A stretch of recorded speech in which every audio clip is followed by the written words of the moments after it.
চট্টগ্রামের চন্দনেশ্বর দুর্গম ফার এলাকাতন 3 পাহাড়ি সন্ত্রাসীরে আটক করে পুলিশের হাতে হস্তান্তর করছে স্থানীয়। ফেব্রুয়ারির 2 তারিখ রবিবার বিকালে উপজেলার কাঞ্চনাবাদ ইউনিয়নের 7 নম্বর ওয়ার্ডের শিলংচুরি দুর্গম এলাকাতন স্থানীয় তারারে আটক করছে।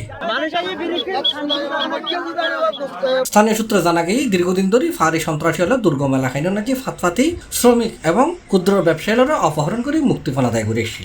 গত হালিয়ে স্থানীয় জানিত ফাইজিয়াটি কিছু ফাঁড়ি সন্ত্রাসী আনাগোনা করে। পরে স্থানীয় ব্যাকুণ একত্রিত হয়ে 3 সন্ত্রাসীরই ধরে ফেলায়। এরপর পুলিশের কাছে হস্তান্তর করা হয়। এ ব্যাপারে চন্দনাইশ থানার অফিসার ইনচার্জ জুজুৎসু জশ চাকমা জানাই, চন্দনাইশ থানা এলাকায় দুর্গম পাহাড়ি কিছু এলাকা আছে, ওই এলাকা থেকে আপনাদের এই যে চন্দনাইশের স্থায়ী বাসিন্দাদেরকে বিভিন্ন সময় অপহরণ করে থাকে একটা সন্ত্রাসী গোষ্ঠী।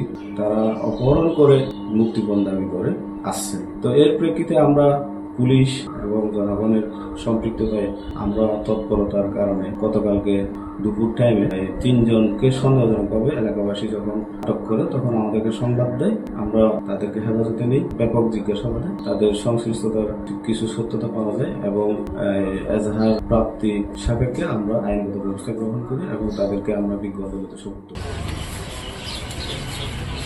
C+ TV, Chittagong.